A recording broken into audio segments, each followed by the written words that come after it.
बिस्मिल्लाहिर्रहमानिर्रहीम। तो जी हाँ मेरे प्यारे पाकिस्तानियों, फाइनली पाक सुजुकी ने भी यहाँ पर अपने लॉसेस के बारे में खुल के बता दिए। बाकी दो कार मैन्युफैक्चरिंग कंपनीज तो पिछले महीने से बंद है, लेकिन अब यहाँ पर सुजुकी ने भी अपने तमाम लॉसेस और गाड़ियों की कम सेल्स की मुकम्मल डिटेल जारी कर दी है। तो वीडियो के अंदर देखेंगे कि सुजुकी को कितना बड़ा लॉस मिला है और इनकी कितनी गाड़ियां बिकी हैं। तो फिर वही वीडियो को देखने से पहले लाइक करो, और अगर आप शेयर नहीं करोगे तो बाकी आपके दोस्तों को कैसे पता चलेगा कि सुजुकी भी लॉस में जा रहा है। सब्सक्राइब करें टेक.pk यूट्यूब चैनल को और साथ में इस बेल के आइकन को दबा दीजिए मेरी वीडियो सबसे पहले हासिल करने के लिए। तो जी हाँ पाकिस्तानियों, जैसा कि आप लोगों को पता है कि इकॉनमी के हालात जो हैं वो काफ़ी टाइट चल रहे हैं और बहुत ज़्यादा जो है इंपोर्ट्स भी बंद हैं। अपने कार मैन्युफैक्चरर्स का भी यहाँ पे काम तकरीबन ठप पड़ा हुआ है। यहाँ पर अब आ गई है जी सुजुकी। जैसा कि आप लोगों को पता होगा, सुजुकी अच्छी खासी सेल्स दे रही थी वैगन आर में और साथ ही साथ अपनी नई ऑल्टो 660 सीसी में। लेकिन यहाँ पर ये बताता चलूँ कि कंपनी ने अभी यहाँ पर सारी की सारी अपनी फाइनेंशियल स्टेटमेंट्स जो हैं वो अनाउंस की हैं। अपने 9 मंथ्स के 9 महीनों की जो इनकी पूरी की पूरी फाइनेंशियल रिजल्ट्स थे वो सामने आए हैं, जिसके अंदर सुजुकी यहाँ पर इंतहाई ज़्यादा लॉसेस का शिकार है। कंपनी ने यहाँ पर 2.68 बिलियन का लॉस बताया है। जी हाँ, ये 2.6 अरब रुपीस का लॉस है, जबकि इसी वक्त पिछले साल कंपनी जो है वो 1.3 बिलियन रुपीस के प्रॉफिट में चल रही थी। मतलब सिर्फ पिछले साल इतने प्रॉफिट में थी और अब इतने बड़े लॉस का सामना करना पड़ रहा है। साथ में आपको ये भी बता चलूं कि सुजुकी ने अभी तक अपने प्लांट्स को बंद नहीं किया।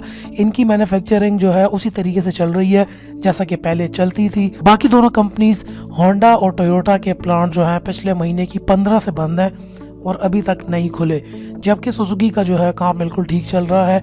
उसके बावजूद भी इनको लॉस देखने को मिला है। उसकी सबसे बड़ी वजह यह है कि इनकी गाड़ियों की सेल्स के अंदर कमी वाक़या हुई है। अजीबो गरीब बात यहाँ पे आपको बताता चलूँ कि पिछले 9 महीनों के अंदर इनकी जो सेल्स हुई हैं वो ₹91 बिलियन की सेल्स हुई हैं, जो कि 2.2% ज़्यादा है। जो कि 2.2% पिछले साल से ज़्यादा है। वो इसलिए क्योंकि गाड़ियों की प्राइसेस पिछले साल से अब ज़्यादा है, तो जो इस क्वार्टर के अंदर इनकी सेल हुई है तो वहाँ पर इनका प्रॉफिट थोड़ा सा ज़्यादा है। लेकिन ओवरऑल फिर भी ये नुकसान में जा रहे हैं। जब से डॉलर ऊपर गया तब से ये जितनी भी कंपनीज हैं सब की सब जो है नुकसान में जा रही हैं, क्योंकि जो भी पार्ट्स बाहर से आते हैं उसके ऊपर टैक्सेस भी लगते हैं, ड्यूटीज़ भी लगती हैं, और जब डॉलर की वैल्यू ऊपर जाती है तो जो ये पार्ट्स इंपोर्ट करते हैं पाकिस्तान के अंदर उसकी कॉस्ट भी ज़्यादा होती है। तो जब गाड़ी ओवरऑल मैन्युफैक्चर हो जाती है तो ऑब्वियसली गाड़ी की प्राइस तो बहुत ही ज़्यादा होगी। उसके बाद ये लोग प्रॉफिट भी तो बहुत रखते हैं, अपना मार्जिन भी तो बहुत ज़्यादा रखते हैं, जिसकी वजह से 660 सीसी गाड़ी भी पाकिस्तान के अंदर 15 लाख रुपए में आपको मिलेगी। यहाँ पर मैं आपको थोड़ा सा बताता चलूँ कि पिछले 9 महीनों के अंदर इनके सेल्स के इनको कितने वॉल्यूम्स मिले हैं। स्विफ्ट की बात करें तो 2019 के अंदर ये 3065 गाड़ियाँ बिकी हैं, जबकि 2018 में पिछले साल ये 4929 गाड़ियाँ बिकी थी, तकरीबन 5000 पिछले साल। तो 2000 की इसमें कमी, 38% की कमी आई है इस बार। कल्टस की बात करें तो इसके अंदर कल्टस की यहाँ पर बात करें तो उसमें 1.13 की कमी। इस साल इनके 15 15 हज़ार यूनिट सेल हुए हैं। वैगन आर जो है यहाँ पर चैम्पियन, सबसे ज़्यादा यूनिट सेल हुए हैं 18,701 यूनिट्स, जो कि 2018 में 22,000 यूनिट्स थे। 18% की डिक्रीज़ के साथ मेहरान इस साल 16 थी, पिछले साल 32,000 यूनिट सेल हुए थे। 49% की यहाँ पर ड्रॉप आया है मेहरान की सेल्स के अंदर इस साल, यानी मेहरान किसी ने बहुत ज़्यादा कम ली है। बोलान ऑल्टो की यहाँ पर देखें, क्योंकि ऑल्टो तो पिछले साल थी नहीं, इसी साल है, तो इस साल ऑल्टो जो है 14,628 सेल्स हुई हैं अब तक जो है।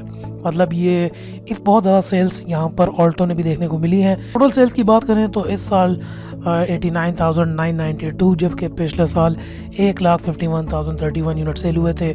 14.4% का डिक्रीज़ आया है। इतनी गाड़ियों की सेल्स में कमी वाक़या हुई है। अब ये देखने के अंदर तो बहुत कम लग रहा है, लेकिन 14.4% का डिक्रीज़ ये एक बहुत बड़ी वैल्यू है।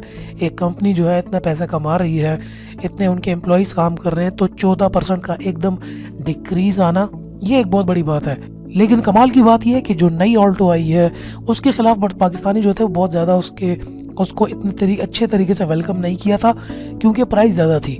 तो पाकिस्तानियों ने कहा हमने इसको रिजेक्ट करते हैं। लेकिन यहाँ पर स्टैटिस्टिक्स बता रहे हैं कि गाड़ी की जो है सेल्स बहुत ज़्यादा हुई है, इसी साल आई है। और यहाँ पे आप इसकी सेल्स देखें तो 14,000 तक पहुँच गई है इसकी सेल। मतलब ये जनवरी में नहीं आई थी, ये काफ़ी टाइम के बाद आई थी। मतलब दिसंबर तक ये तमाम गाड़ियों की सेल्स को आई बिलीव पीछे छोड़ देगी। लोगों ने इंतहाई इसको रिजेक्ट किया था, बहुत बुरा भला कहा था, इसकी कीमत बहुत ज़्यादा कही थी, लेकिन उसके बावजूद भी इंतहाई रिकॉर्ड सेल्स मिली हैं ऑल्टो की। यहाँ पे आपको ये बताता चलूँ कि वैगनआर का ऑटोमेटिक वेरिएंट भी पाकिस्तान के अंदर लॉन्च होने वाला था, जो कि अब तक पता नहीं है कि कब लॉन्च होगा, क्योंकि इकोनॉमिक सिचुएशन की वजह से।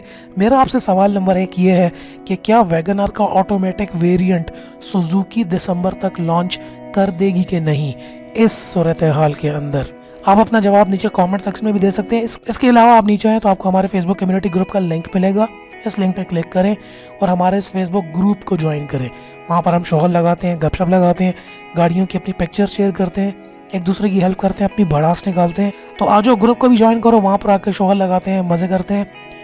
उम्मीद करता हूँ वीडियो आपको आज थोड़ी बहुत पसंद आई होगी। पसंद आ गई है तो लाइक ज़रूर करना और शेयर ज़रूर कर दो अपने दोस्तों के साथ। मुलाकात होती है आपसे नेक्स्ट वीडियो के अंदर, तब तक के लिए अपना ख्याल रखिएगा and finally thanks for watching.